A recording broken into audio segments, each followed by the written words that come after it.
Okay, so first of all, I'd like to correct a gap from the previous lecture, which was found by Kostya Panarin. What is the gap? At the very beginning of the previous lecture, we considered the following situation. Suppose that A is a sister algebra. F is a positive linear functional on A. And E lambda is an approximate identity in A. So first of all, we observed that in this case, E lambda squared is also an approximate identity.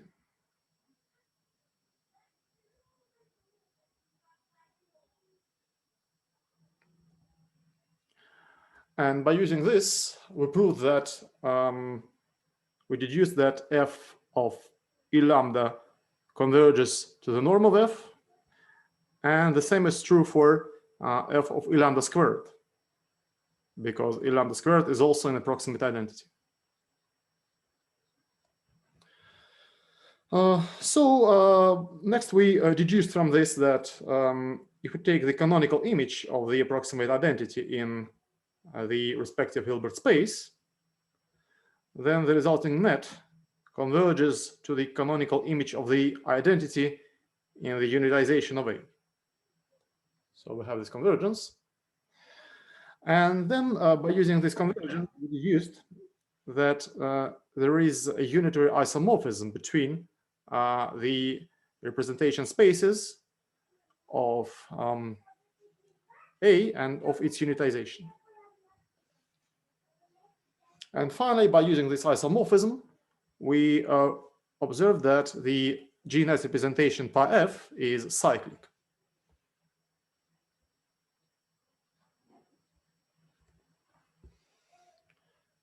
Okay, so now where is the gap?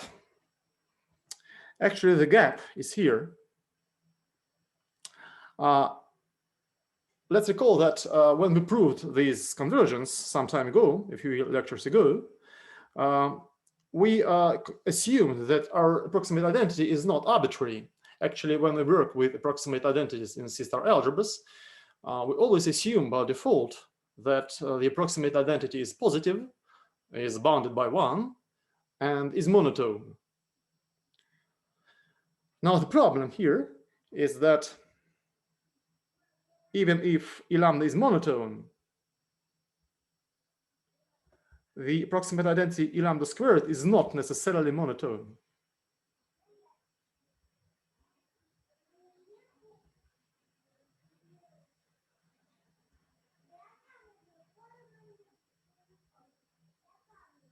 That is, if lambda is less than or equal to mu, then we cannot claim that E lambda squared is less than or equal to E mu squared. But let's recall once again that when we proved this convergence a few lectures ago, we assumed that E lambda is monotone.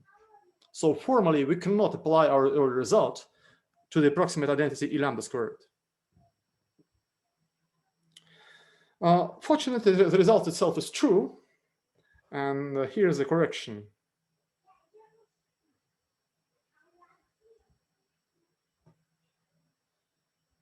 So we have the following lemma.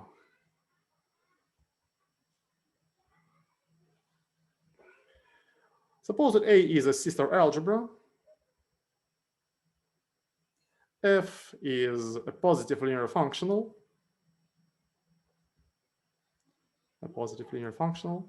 Oh, by the way, of course, in the previous assumption, I also assumed that P is positive, F is positive. F is positive here.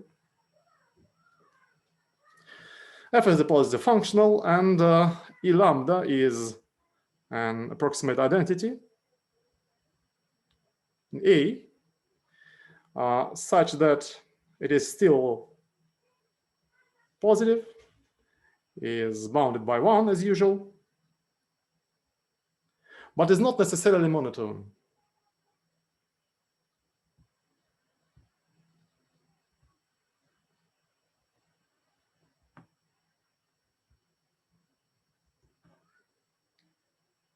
I claim that in this case, we still have the convergence. there exists a limit of the net f of E lambda, and this limit is equal to the norm of f. So in fact, the assumption that the approximate identity is monotone is not essential. Okay, here's the proof.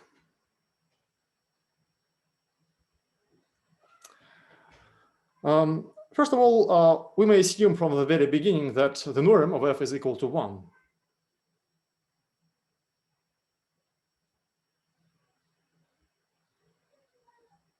Otherwise, we just divide f by the norm of f and work with the normalized f.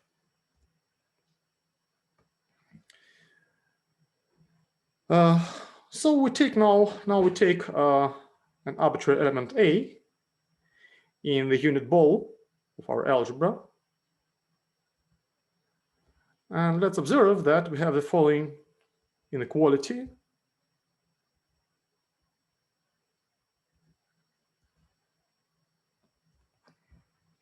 Well, indeed, why is it true? A star A is positive and f is positive. So we have the first inequality. And since the norm of f is 1 and A is the unit ball, so A star A is also in the unit ball, and we have the second inequality. Okay, now we do the following. We apply f to the product E lambda A and apply the Cauchy-Pirkovskii Schwarz inequality for positive functionals, which in this case implies the following. This is less than or equal to f of E lambda squared, f of A star A. This follows from the Cauchy-Pirkovskii Schwarz inequality. And this is less than or equal to f of E lambda, because this second number is less than or equal to 1, and E lambda squared is less than or equal to E lambda.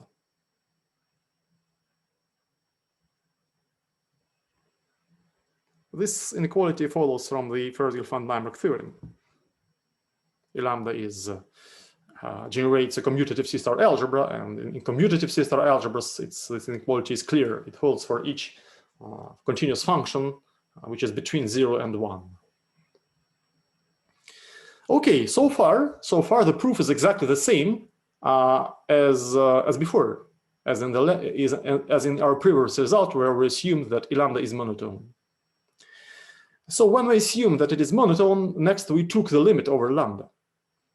Now we cannot do it immediately because we don't know if the limit exists. But the point is that we can take the lower limit. The lower limit of the left-hand side exists and is equal to the limit because lambda A converges to A. So in the left-hand side, we get just f of A squared. And this is less than or equal to the lower limit of f of E lambda. Well, the notion of lower limit for nets of real numbers is defined in exactly the same way as a lower limit of sequences of real numbers. Well, the lower limit is less than or equal to the upper limit. And the upper limit is less than or equal to the supremum. And the supremum is less than or equal to 1 because E lambda is bounded by 1 and the norm of f is 1. So this inequality holds for each element A from the unit ball of our algebra. So now we can take the supremum over the unit ball. We take the supremum over the unit ball. The left-hand side will be the norm of f, that is 1. And so we see that after we take the supremum, all the inequalities in this chain become equalities. In particular, the lower limit is equal to the upper limit. But this means exactly that the limit exists. And this limit is equal to 1. And this completes the proof.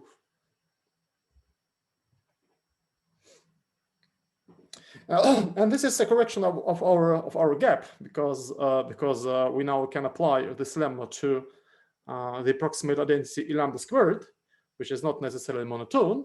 But anyway, we have this convergence, and our earlier proof extends to E lambda squared. So everything now is okay, I hope. Okay, thank you, Kostya. Is Kostya here? Kostya is not here. So maybe I'll write this down.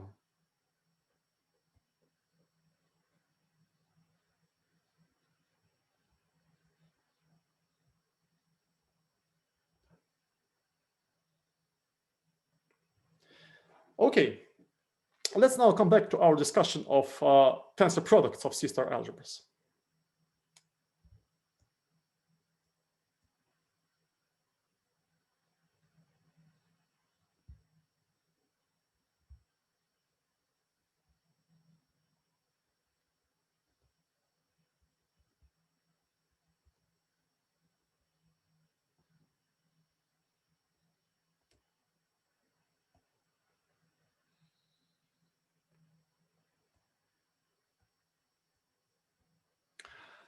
So we already know the following simple facts.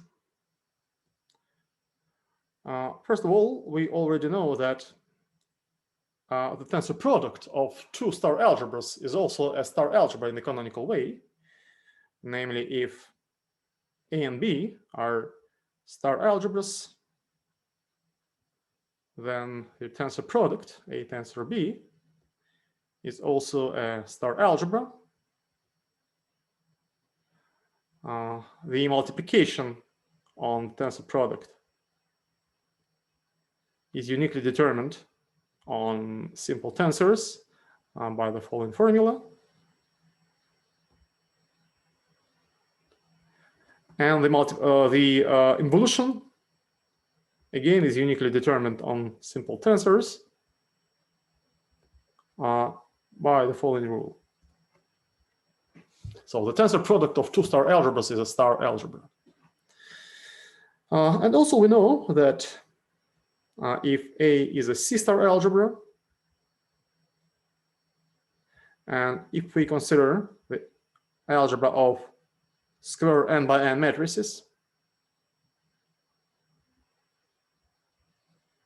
over the complex numbers, n by n matrices with entries in the field of complex numbers,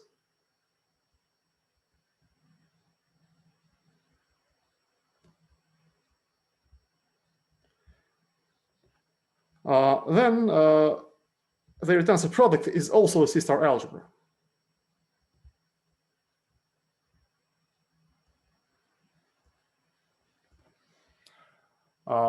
In fact, the construction of the C-star norm was based on choice of faithful representation of A. But in fact, this C-star norm is unique. We proved that there is a unique C-star norm on this tensor product.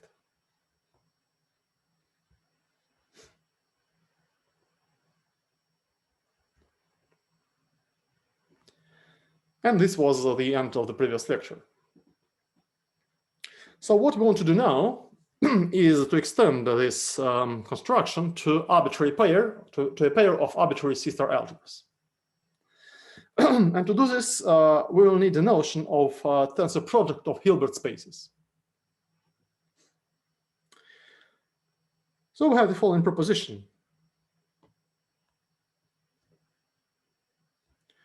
Suppose that H1 and H2 are inner product spaces.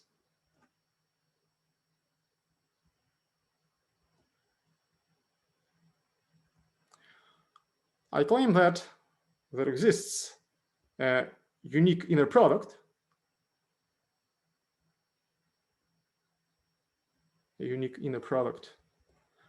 on their tensor product, H1 tensor H2, satisfying the following condition.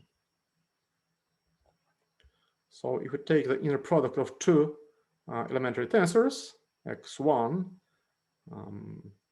x2, and y1, y2, then this will be the inner product of x1 and y1 by the inner product of x2 and y2. So here x1 and x2 are in the first, x1 and y1 are in the first space, and x2 and y2 are in the second one.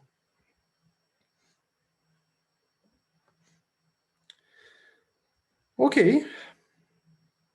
So to prove this result, we first show that there is a unique sesquilinear form given by this formula, and then we show that this sesquilinear form is in fact an inner product.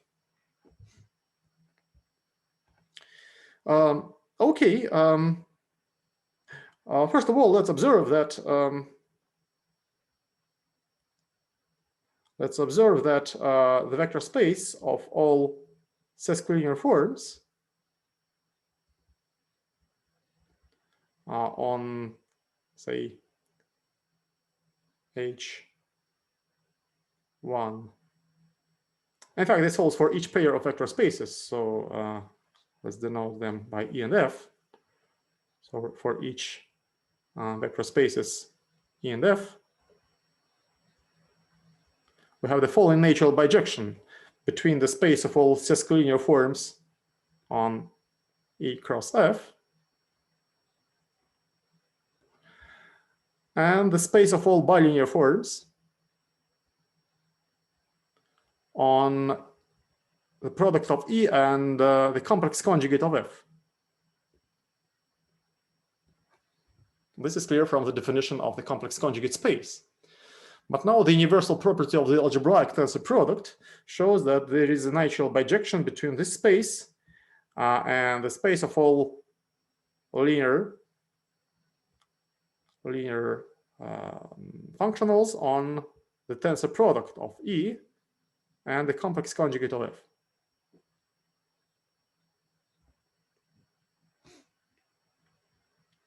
Okay, and now we apply this observation to our tensor product. So we want to construct the sesquilinear form on the tensor product of H1 tensor H2. And this is the same because of this observation. This is equivalent to constructing a linear functional on the following tensor product.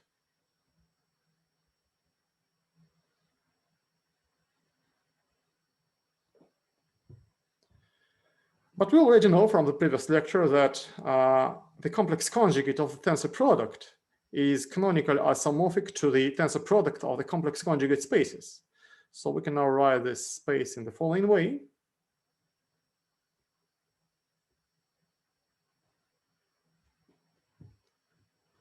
And we can interchange these two spaces here. And we see that this is canonically isomorphic to H1, H1 conjugate, H2, and H2 conjugate. Now I put brackets here and here and apply the following functional, which is the tensor product of two inner products. So we take the inner product on the first tensor product, H1, and on the second one. Each of them is a linear functional on the respective space. So as a result, we will be in C tensor C, which is of course canonically isomorphic to C. So as a result, we get a linear functional on this space. But we have already observed that a linear functional on this space is nothing but a cislinear form on this space. So we conclude that there is a unique cislinear form, which will be denoted also by angle brackets on the tensor product. satisfying the above identity.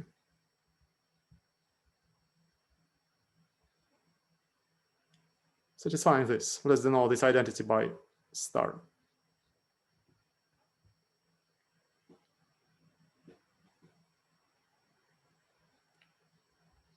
Okay, now to complete the proof, we have to show that this is an inner product.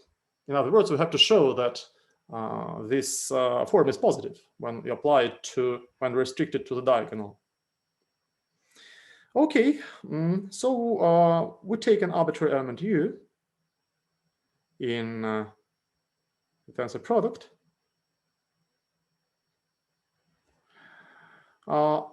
Let's write it explicitly as a finite sum.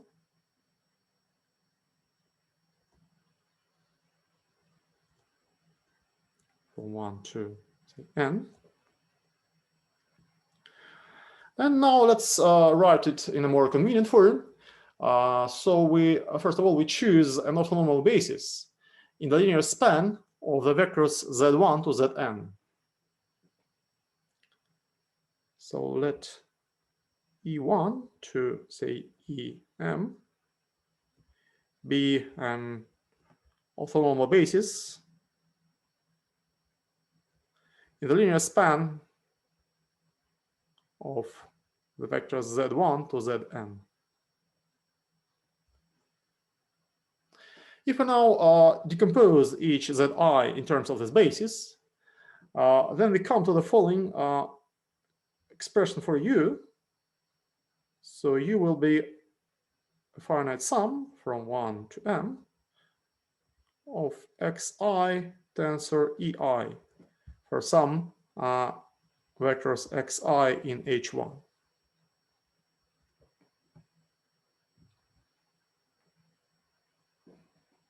And if we now calculate the inner product of u by itself,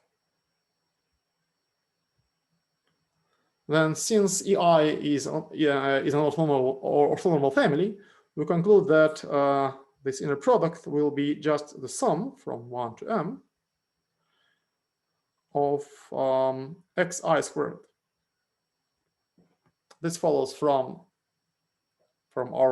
this identity star.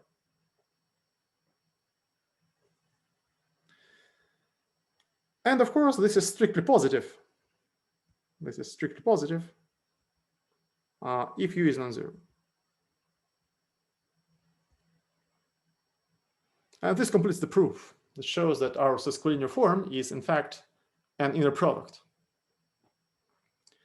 So the tensor product of two inner product spaces becomes an inner product space.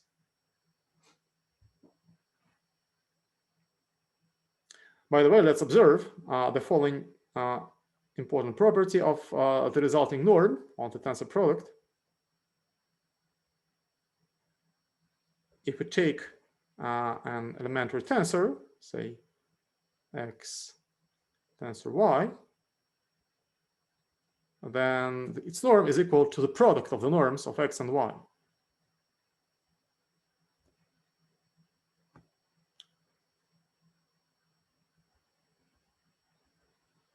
This is also, this is in fact a special case of our formula star. So this property means that the norm on the tensor product that we've just constructed, which comes from the inner product, is a cross norm.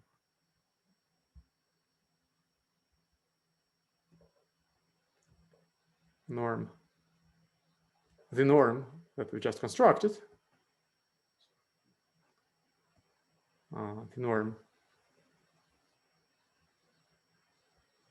on the tensor product is a cross norm.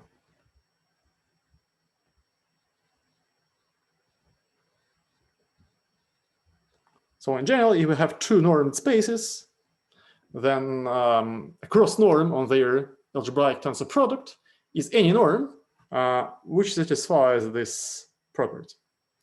And I'd like to stress that this property does not determine the norm uniquely, because it doesn't tell us anything about the norm of a linear combination of such simple tensors.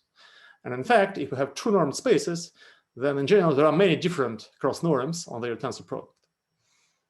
Maybe we'll discuss this in a bit more detail later when we discuss norms on tensor products of C-star algebras. Okay, now we can define the Hilbert tensor product. So we give the following definition. Suppose that H1 and H2 are Hilbert spaces.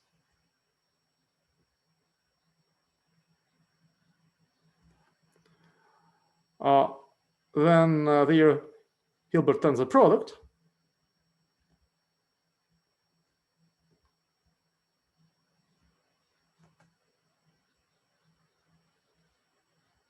is defined to be the completion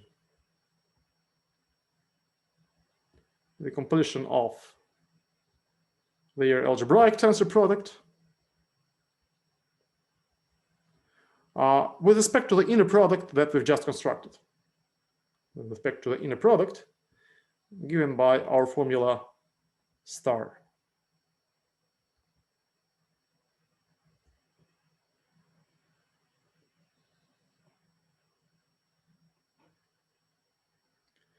And we will use the following notation for the Hilbert tensor product.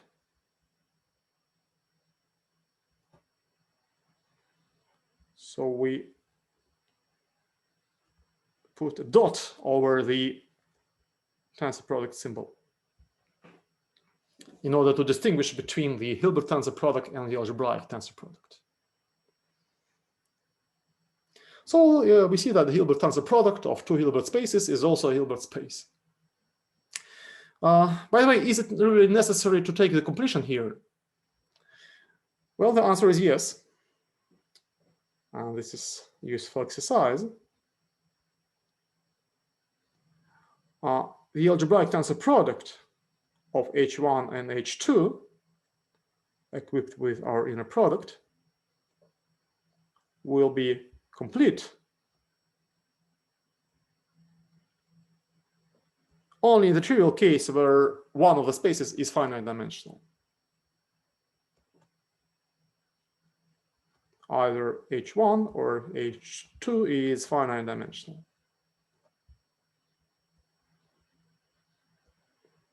So if both of them are infinite dimensional, then we have to take the completion of this tensor product. Here's another useful exercise. Suppose that we have an orthonormal basis, EI, an orthonormal basis in the first space, H1, and suppose that Fj is an orthonormal basis in H2.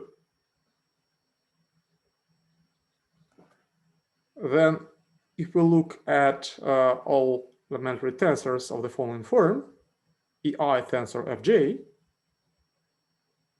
over all I and j, then this family will be an orthonormal basis in the Hilbert tensor product.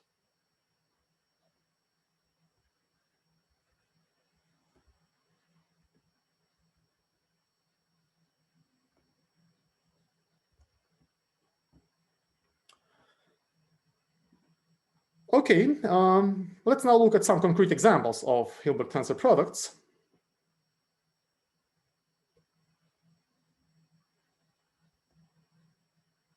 Examples and exercises at the same time. First of all, if we take an arbitrary Hilbert space H and take the Hilbert tensor product by Cn with the canonical inner product, then the result will be unitarily isomorphic to the Hilbert direct sum of n copies of H.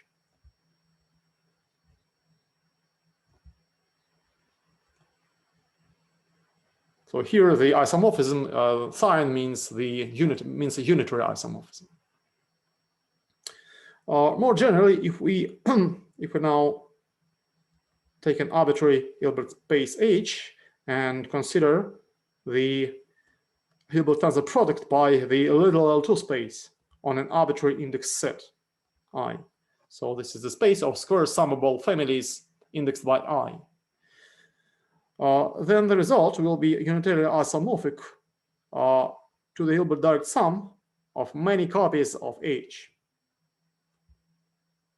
over all I in our index set I.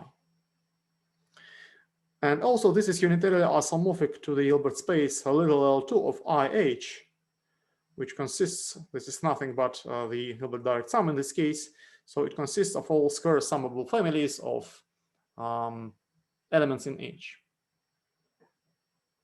This is the same as the Hilbert direct sum of many copies of H.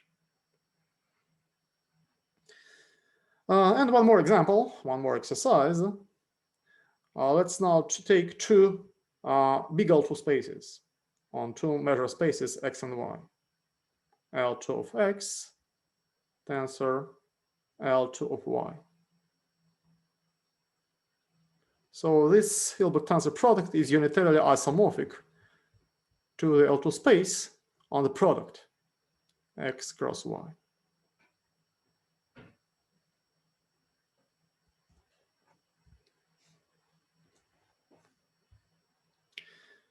Okay, it is natural to ask if the Hilbert tensor product can be characterized by a universal property, similarly to the algebraic tensor product.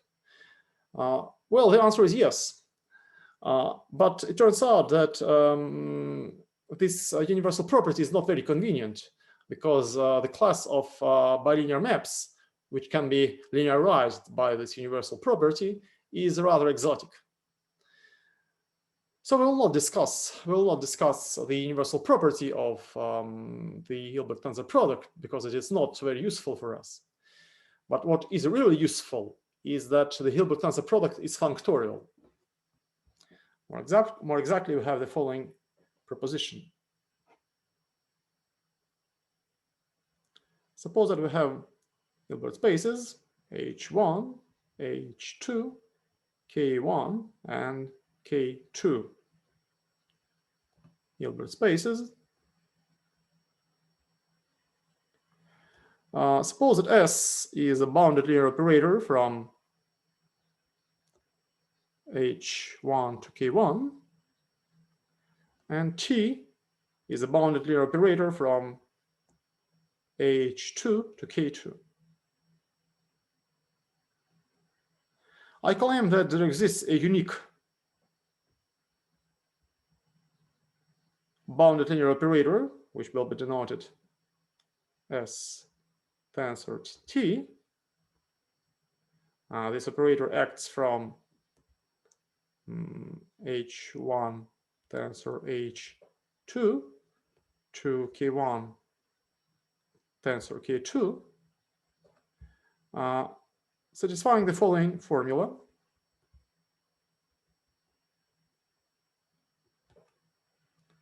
As tensor T is uniquely determined on elementary tensors, X tensor Y, by the following rule, as X tensor T Y.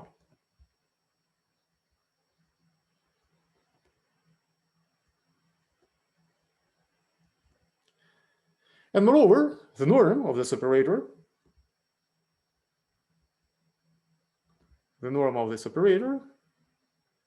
is equal to the product of the norms of S and T.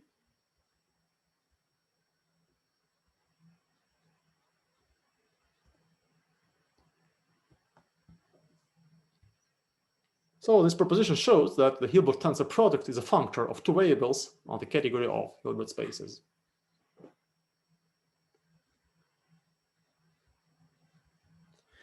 Well, to prove this result, let's observe first of all that the uniqueness is clear.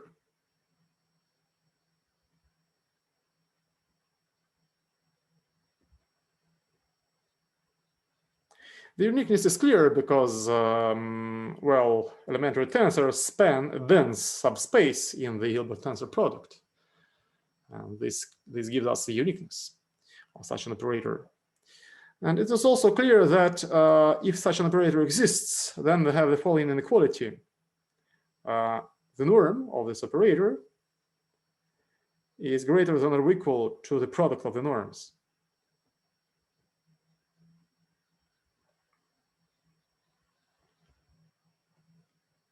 This is also clear because of this formula.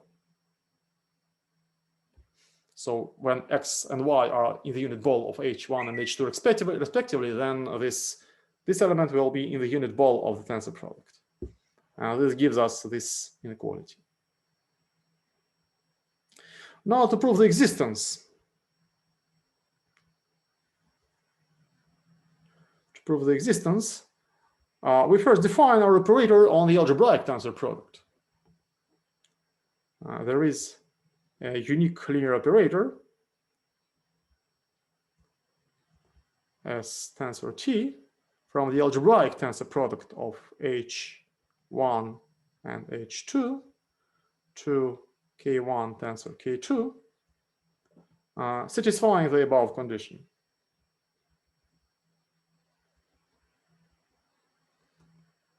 Well, that's denoted by, say, double star.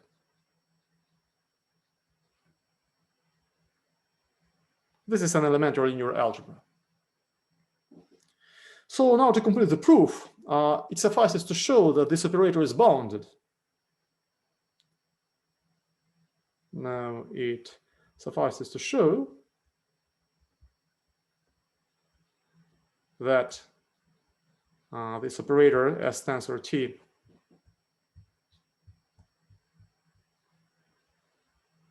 is a bounded operator on the algebraic tensor product,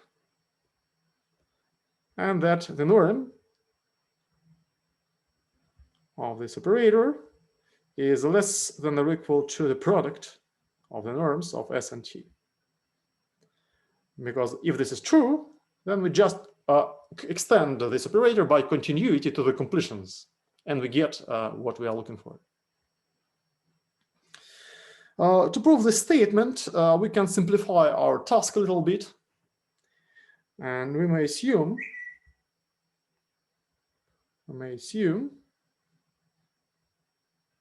that T is the identity map of some Hilbert space H.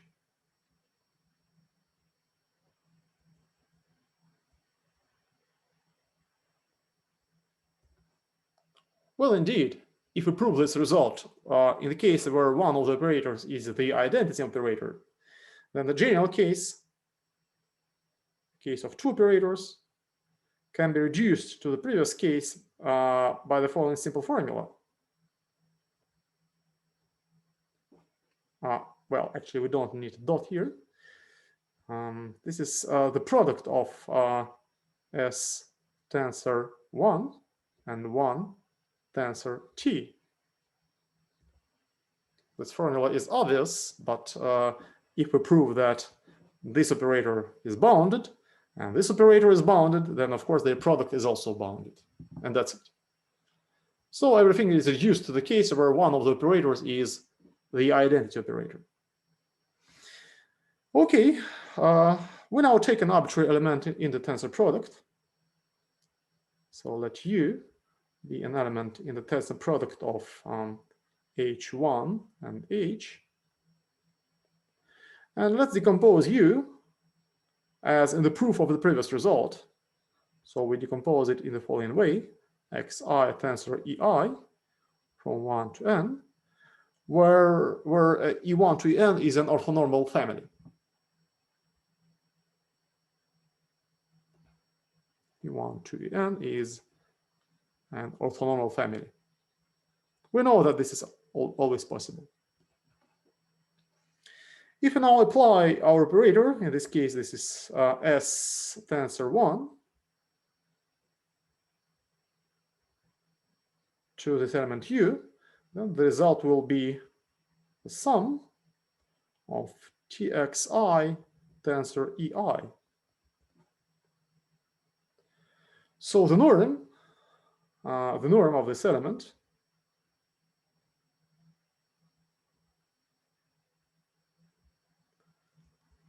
is calculated explicitly, and this is the sum of the squares Txi squared.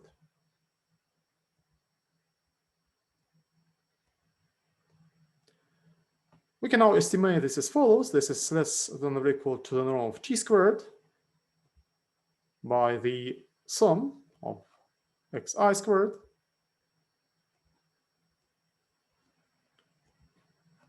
but this sum is nothing but the square of the norm of u. So this is the norm of t squared times the norm of u squared. Our operator is s, of course. Our operator is s, not t, but s.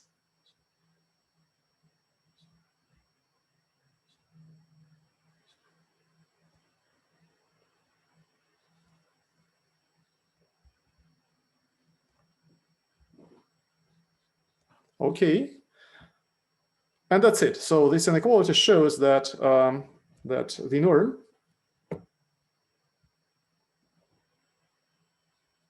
that first of all, as tensor 1 is bounded, and the norm of this operator is less than or equal to the norm of S. And this completes the proof. So we prove the result for the tensor product of S and the identity map, but we have already observed that this implies that result is true for any pair of bounded linear operators. So слева нужен квадрат в предпоследней строке? Где? Сейчас посмотрим. Нужен, спасибо. Спасибо. Okay, so the Hilbert tensor product is a functor of two variables. Let's now observe that the notation for this operator suggests that it is somehow related to the respective element in the tensor product of an element of this space and of this space. And indeed, this is indeed true. More exactly, we have the following proposition. There is an injective linear map.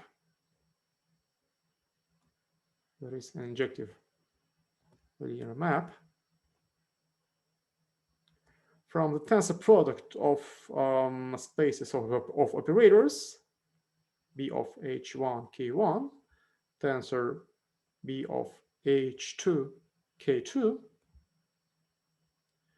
to the space of linear operators from the Hilbert tensor product of H1 and H2, and to K1 tensor K2. And this map is uniquely determined by the following formula. It takes each elementary tensor in the first space to the respective operator from our previous proposition.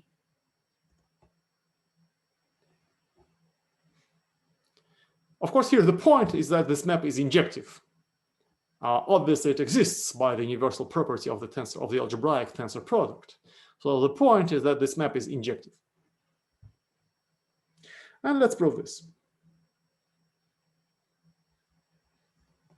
Let's denote this map by, say, alpha.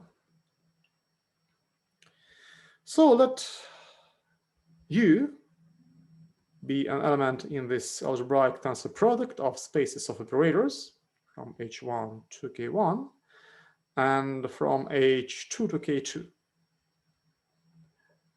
And let's assume that alpha of U is 0. So we want to show that U is 0. Let's write U in the following way. U is a finite sum from 1 to n, Si tensor Ti.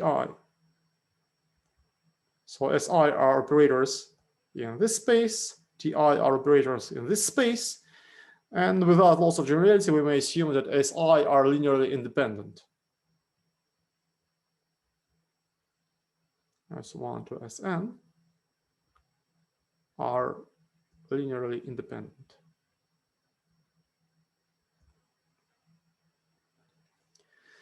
Okay, so alpha of U is 0. This means that after we apply this operator to each elementary tensor, we get 0. Some Six tensor Ti y is 0 for all x in H1 and y in H2.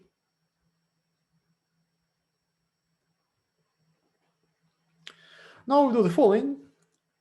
We apply the following map, the tensor product of the identity map of K2 and the following linear functional. Oh, sorry, not K2, but K1.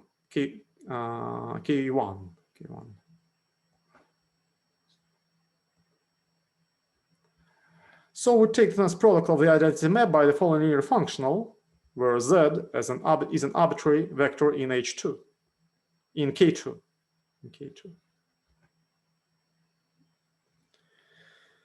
So after we apply this map to this expression, of course, we get 0. And explicitly, the result will look as follows. This will be sum TIY in a product with z by SIX.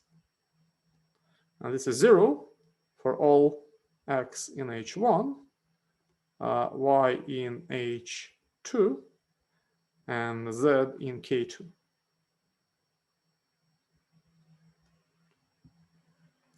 So this vanishes for all x. So an operator vanishes for all x means that this operator is 0. So the operator given by the following formula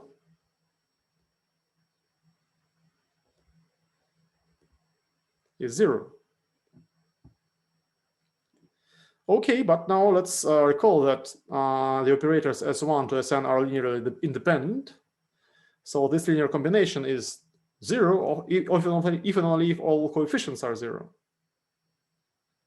So this can happen only if all these coefficients Ti, y, tensor product, inner product with z. So this is 0 for all I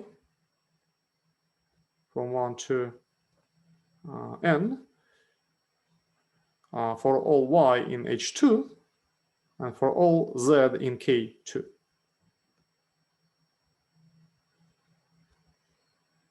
In other words, well, since this is true for all y and z, this means that all operators T1 to Tn are 0.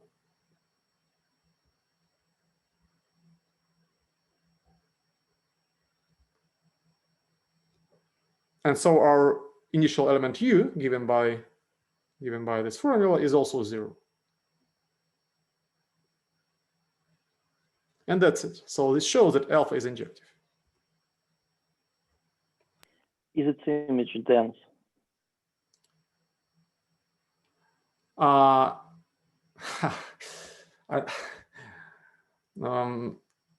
planned to, well, this will be an exercise a bit later in a slightly different form. So I plan to give an exercise which gives you an answer, but at this point I wouldn't like to give an answer. Okay? Okay. This is a useful exercise, in fact. If you will fail, if you will not be able to do it, then I'll give you a hint. But at this point, I prefer not to give an answer, if you don't mind. I'll explicitly state this exercise when we discuss the minimal tensor product of C-star algebras. Okay.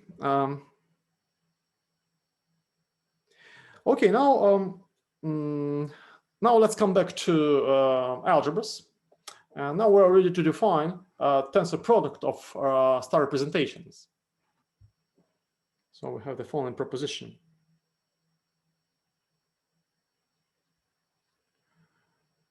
Suppose that A and B are star algebras.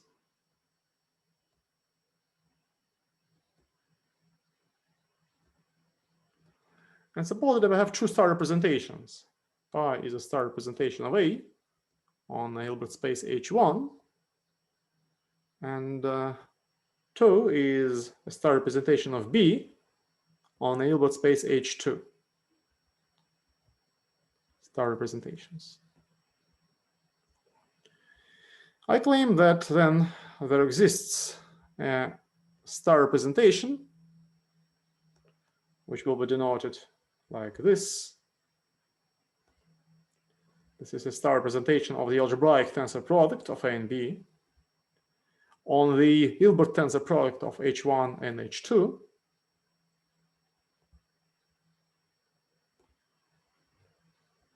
There is a star representation uniquely determined by the following formula.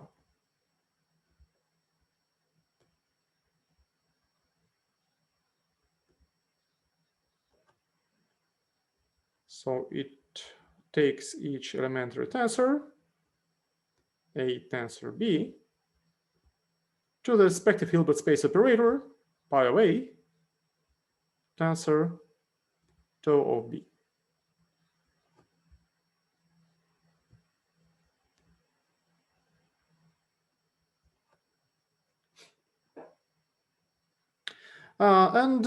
So this is the first statement, and moreover, we have the following result.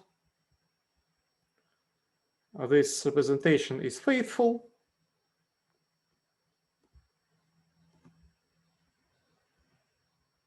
if and only if both pi and tau are faithful.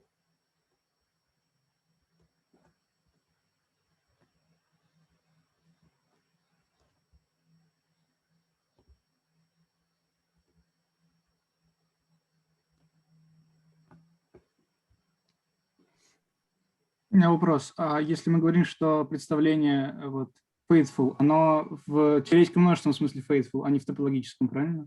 Да, имеется в виду просто без ядра. Спасибо.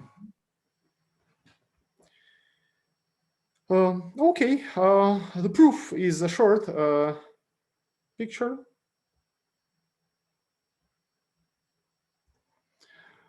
So we take the algebraic tensor product of A and B, and we consider the following map.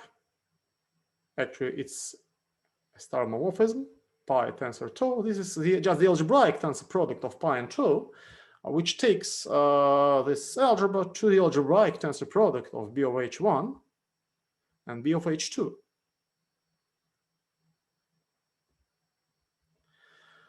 Well, but we already know from our previous proposition, here it is, we already know from our previous proposition that the tensor product of B of H1 and B of H2 is embedded into the space of, into the algebra of bounded linear operators on the Hilbert tensor product H1 tensor H2. And this is an injective star homomorphism. So after we compose these two arrows, we get the representation we are looking for.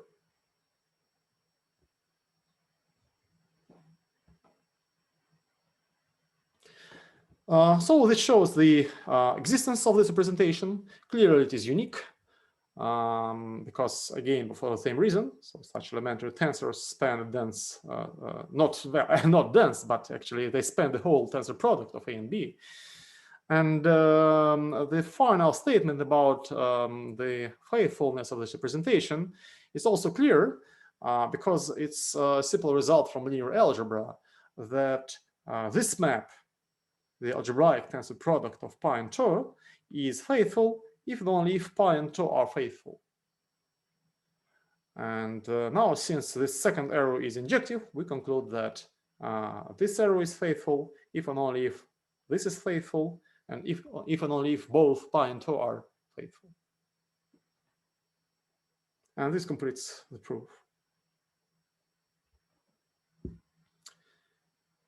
Okay, now we are ready to define the so-called spatial or minimal C-star tensor product. So we give the following definition. Suppose that A and B are C-star algebras.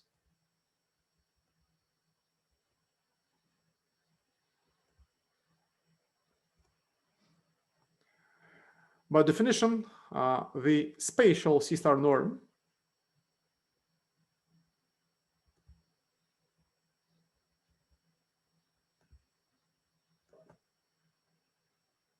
on their tensor product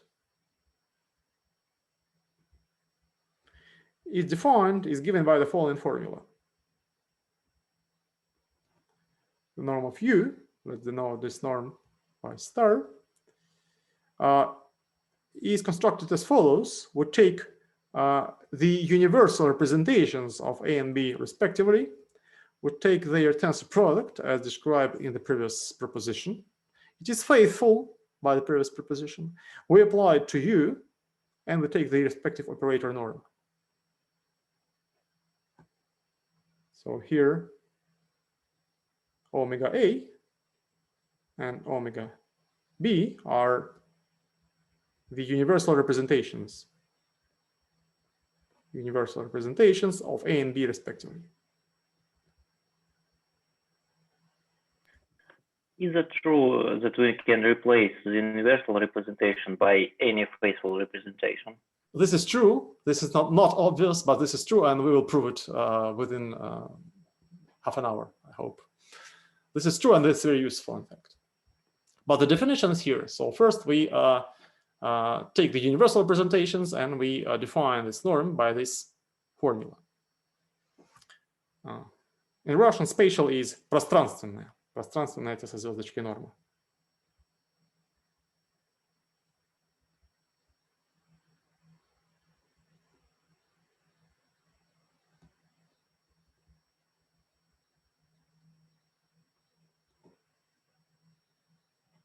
Well, why is it a C-star norm? Clearly, it satisfies. Clearly, it's a C-star semi-norm because the norm on B of H on any on the norm of B of H satisfies the C-star axioms and C-star axiom, and so this semi-norm is also satisfies all necessary axioms. But it is actually a norm because we already know that the tensor product of two faithful representations is faithful. So the second part of our proposition shows that this is indeed a C-star norm.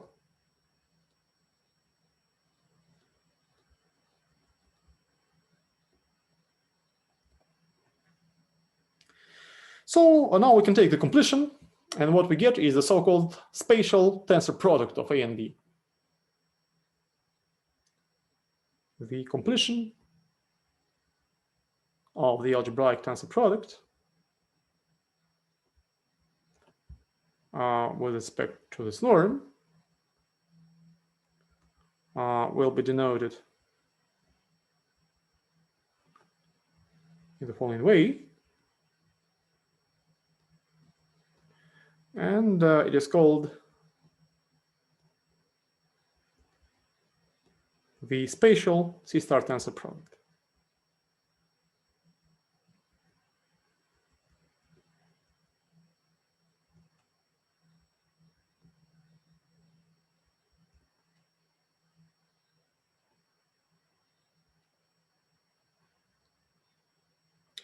Okay. By the way, let's also observe that the norm, the spatial norm on the tensor product is also a cross norm.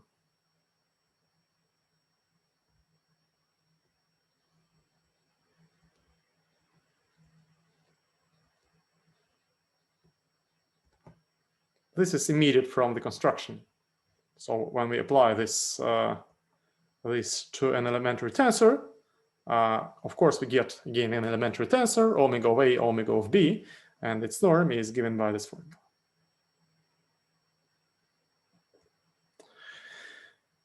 We have the following important result about the spatial C-star tensor product. This is a deep theorem due to Pirkovskii. It states that the spatial C-star norm is in fact the minimal C-star norm. More exactly, for each C-star norm, for any other C-star norm on the tensor product,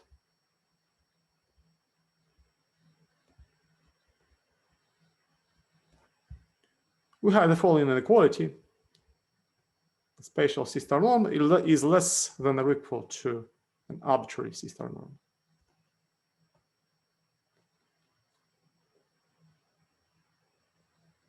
The theorem is not elementary, and the proof is rather involved.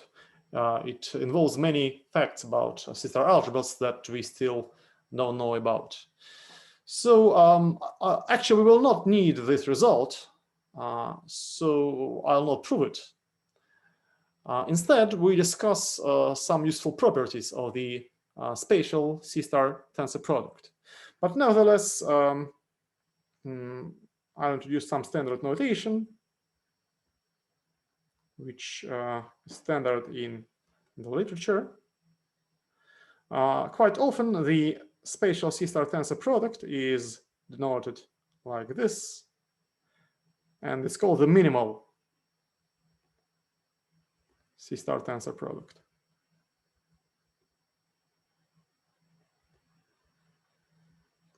And similarly, the spatial C-star norm is denoted like this, because it is indeed minimal by Pirkovskii's theorem.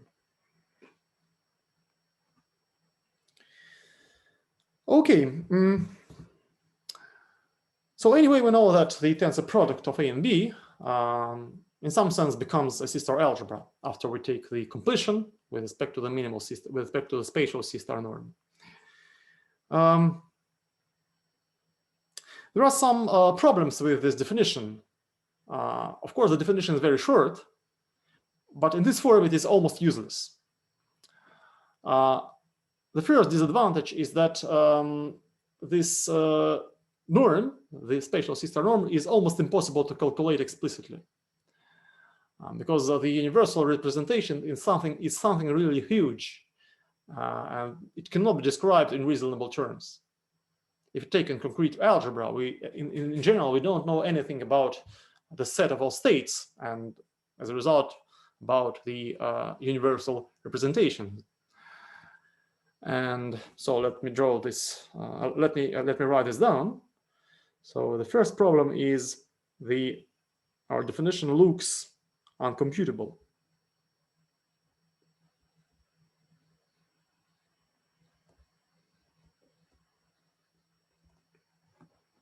And the second problem is that our definition is not functorial. At least it looks unfunctorial.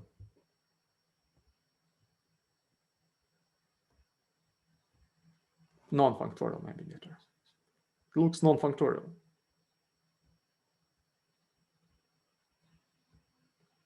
I mean that if we have two star homomorphisms, say from A1 to A2 and from B1 to B2, it would be good to have a star homomorphism from the spatial tensor product of A1 and A2 to the spatial tensor product of B1 and B2. But it doesn't follow from our definition that this is well defined. So our next goal will be to show that, in fact, the spatial C-star tensor product is computable and is functorial. So we start with the functoriality of this construction. To prove that it is functorial, let's recall some facts from the previous lecture. Namely, let's recall that if we have a C-star algebra A, C-star algebra, and a cyclic star representation, pi, as a cyclic star representation of A on a Hilbert space H,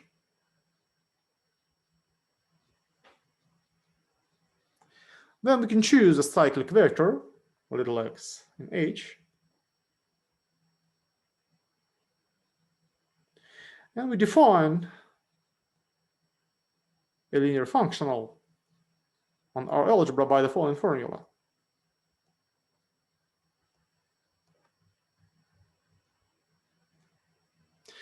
In this case, we know, and this was proved at the previous lecture, that first of all, this functional is positive. This is more or less clear. And we proved that the representation pi is unitarily equivalent to the GNS representation pi f, the GNS representation associated to this functional f.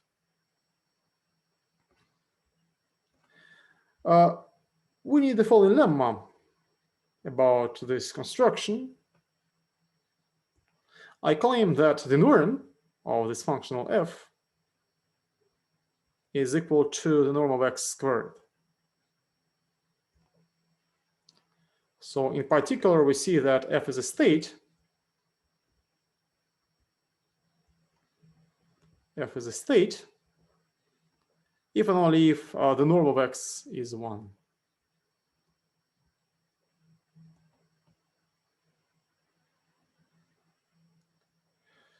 To prove this lemma, first of all, we observe that the inequality is more or less clear from the Koshuba-Nikovsky-Schwarz inequality. The Koshuba-Nikovsky-Schwarz implies that the norm of F is less than or equal to, well, formally the norm of pi multiplied by the norm of X squared. But the norm of pi is 1. The norm of any non-zero homomorphism between C-star algebras is equal to 1. So we have this inequality. And to prove that these numbers are the same, we choose an approximate identity. E lambda is an approximate identity in A. And let's recall now that we have the following convergence. Pi of E lambda X converges to X. In fact, we prove this for any non-degenerate star representation. And of course, cyclic representations are non-degenerate. So we have this convergence. And after we substitute this in this formula, we conclude that F of E lambda converges to the norm of X squared. And since our approximate identity is assumed to be bounded by 1 as usual, we conclude that, in fact, the norm of F is exactly the norm of X squared.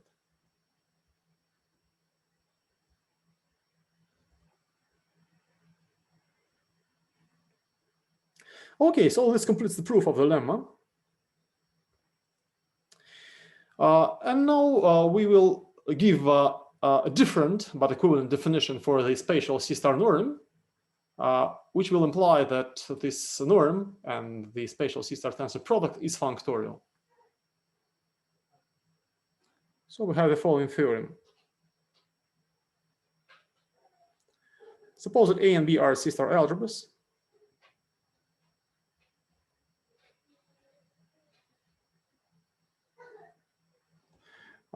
Then, for each element U in their algebraic tensor product, we have the following inequality. The norm of U, the minimal, the spatial C-star norm of U, is the following supremum. So we take arbitrary pairs of representations, pi and 2, we form their tensor products, we apply them to U, and we take the norm. So the supremum is taken over all star representations. So pi is a star representation of A, and 2 is a star representation of B.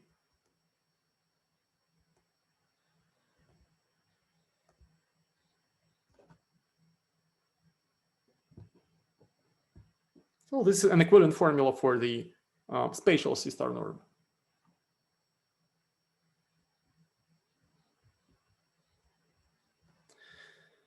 Okay, to prove this theorem, we do the following. So we want to show, actually we want to show that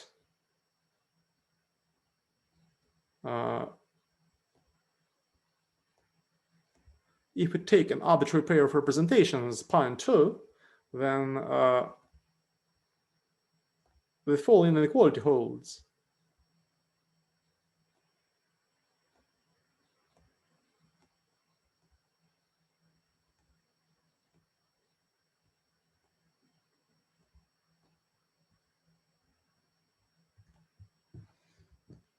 Well, indeed, if we prove this, then we take the supremum over all star representations, and we see that the right-hand side here is less than or equal to the left-hand side. And of course, the opposite inequality is clear because, well, omega A and omega B are in this set. So the supremum can be only bigger than the C-star, than the minimal C-star norm. So we have to show this. We have to prove this inequality. To prove this inequality, we may first of all reduce other thing to the case where pi and tau are non-degenerate. We may assume that pi and tau are non-degenerate.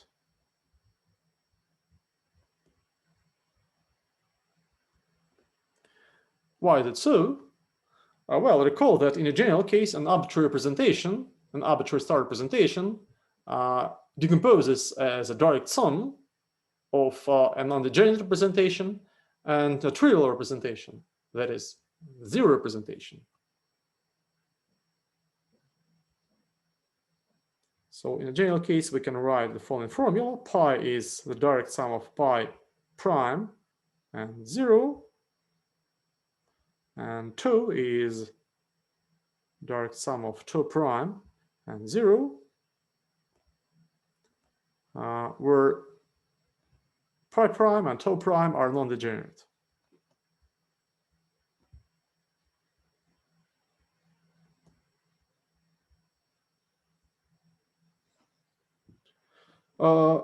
And after we decompose pi and tau in this way, we easily observe that in this case, the norm of pi tensor tau of u, well, the operator pi tensor tau of u is actually the direct sum of 4 summands. The first summand is pi prime tensor tau prime of u, and the remaining 3 summands are 0. So they come from tensor product of pi prime and 0, 0 and tau prime, and 0 tensor 0. So the norms are the same. The norm of this operator is equal to the norm of this operator. And this trick enables us to reduce everything to the case where the representations are non-degenerate. Okay, so we assume now that pi and tau are non-degenerate. And let's recall now that each non-degenerate star representation is unitarily equivalent to the Hilbert direct sum of cyclic representations. So pi is isomorphic to the Hilbert direct sum of a family of cyclic representations pi I, and similarly for tau.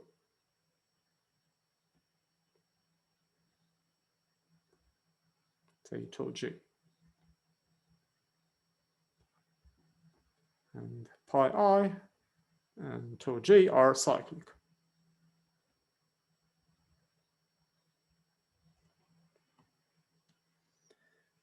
Okay, and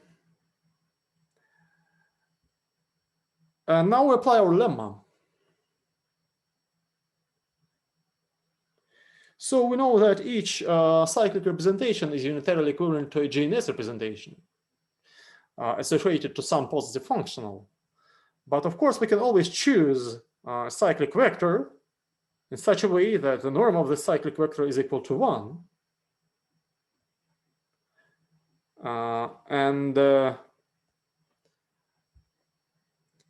And so we see that in this case, the respective positive functional will be a state. So our lemma implies that for each I and j, pi I is unitarily equivalent to, say, pi fi, and tau j is unitarily equivalent to pi gj, where fi is a state of A, and gj is a state of B.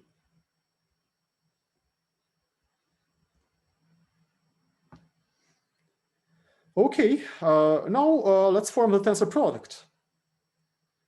The tensor product of pi and tau is easily seen to be isomorphic to the Hilbert direct sum of pi I tensor tau j. Sum is taken over all I and j.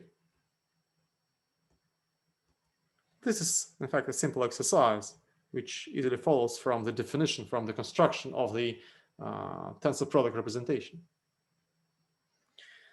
So now, when we calculate the norm, pi tensor 2 of u, since this is a Hilbert direct sum, the norm will be equal to the supremum over all I and j of pi I tensor 2j applied to u.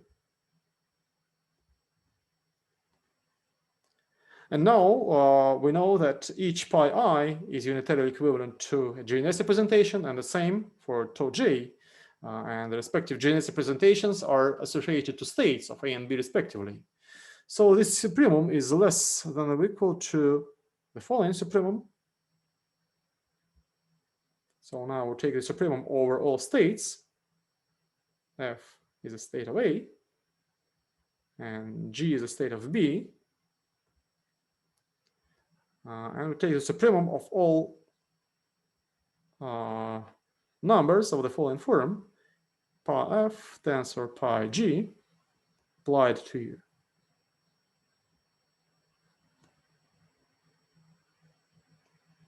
So this follows from this isomorphism.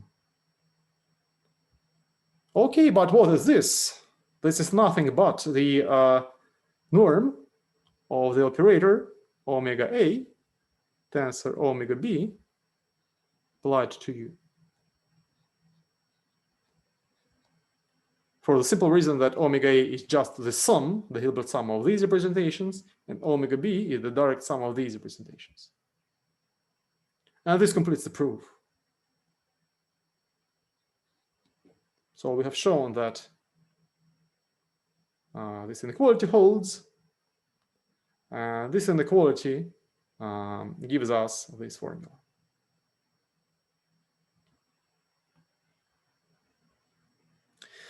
As a corollary, we see that we can easily deduce that the spatial C-star tensor product is functorial. So we have the following corollary. Suppose that we have two star homomorphisms, say phi is a star homomorphism from A1 to B1, and psi is a star homomorphism from A2 to B2. So they are star homomorphisms between C-star algebras.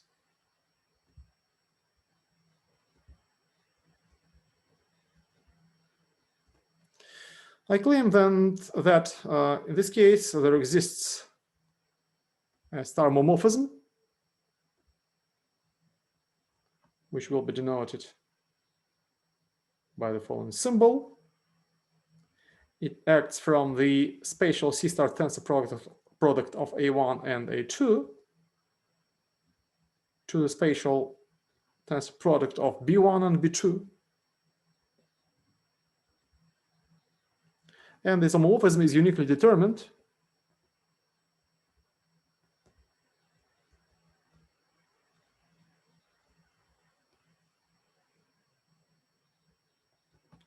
by the following obvious formula. So its action on each elementary tensor is phi of A1 tensor psi of A2.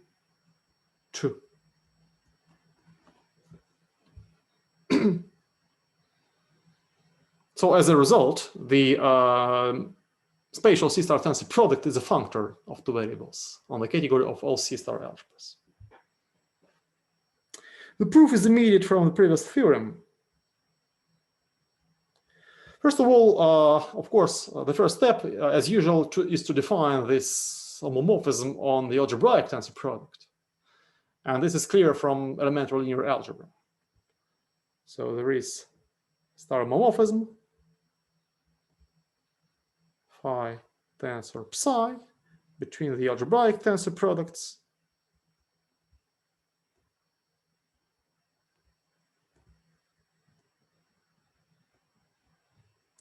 uniquely determined by this formula.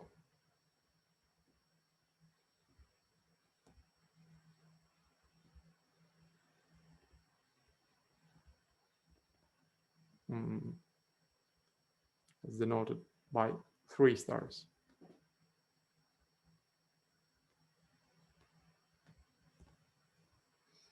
So now our goal is to show that this homomorphism is bounded with respect to the spatial C-star norms. So we want to show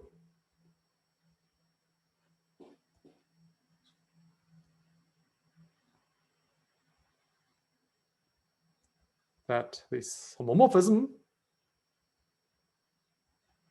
is bounded with respect to the spatial C-star norms.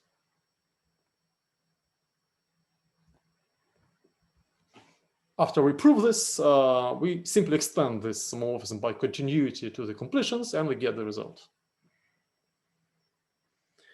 And now we use our explicit formula for the spatial C-star norm, which was obtained in the previous theorem, and we obtain the following. So phi tensor psi applied to U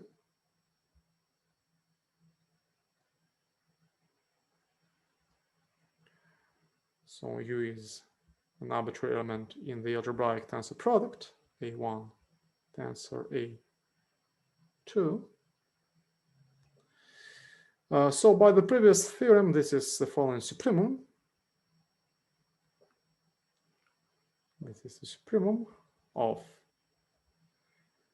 pi tensor 2 applied to phi tensor psi applied to U. So we take the norm here, and the supremum is taken over all star representations. So pi is a star representation of B1, and 2 is a star representation of B2.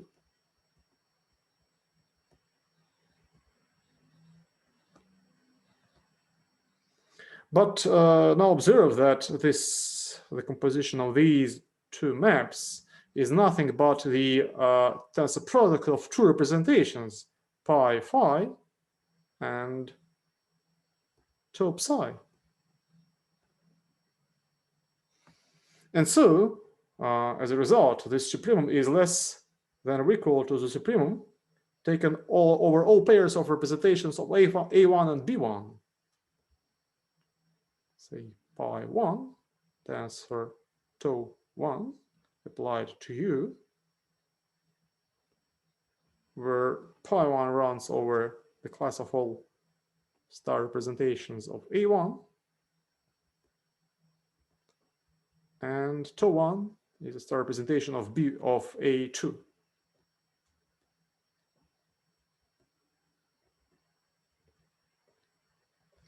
And now applying our previous theorem again, we conclude that this is nothing but the spatial C-star norm of U.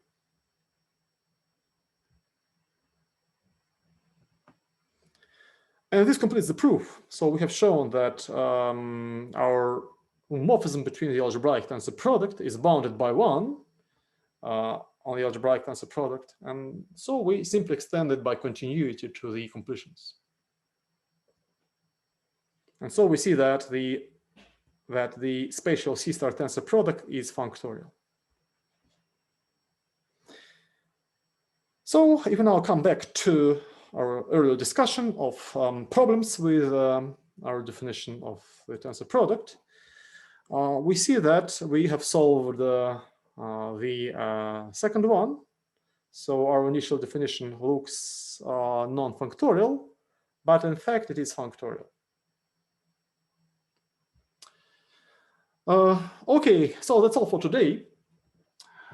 At the beginning of the next lecture, we solve the remaining problem. So we give one more explicit definition of the spatial C-star tensor product. And as a result, we will see that it is actually computable in many concrete cases. So the announcement is that what Vladislav has already asked. The result will be that if we take an arbitrary pair of, well, where's the definition? Here's the definition. So the result will be that if we replace here, in our original definition, the universal representation, universal representations of A and B by an arbitrary pair of faithful star representations of A and B, not necessarily universal, then the result will be the same. This is very useful because this will enable us to describe explicitly, for example, the spatial tensor product of three algebras of compact operators, for example, and to describe explicitly the spatial C-star tensor product of an arbitrary C-star algebra by a commutative C-star algebra. And then we will briefly discuss another C-star tensor product, the so-called maximal C-star tensor product. And we will briefly discuss a relation between the minimal and the maximal C-star tensor products. Okay, thank you.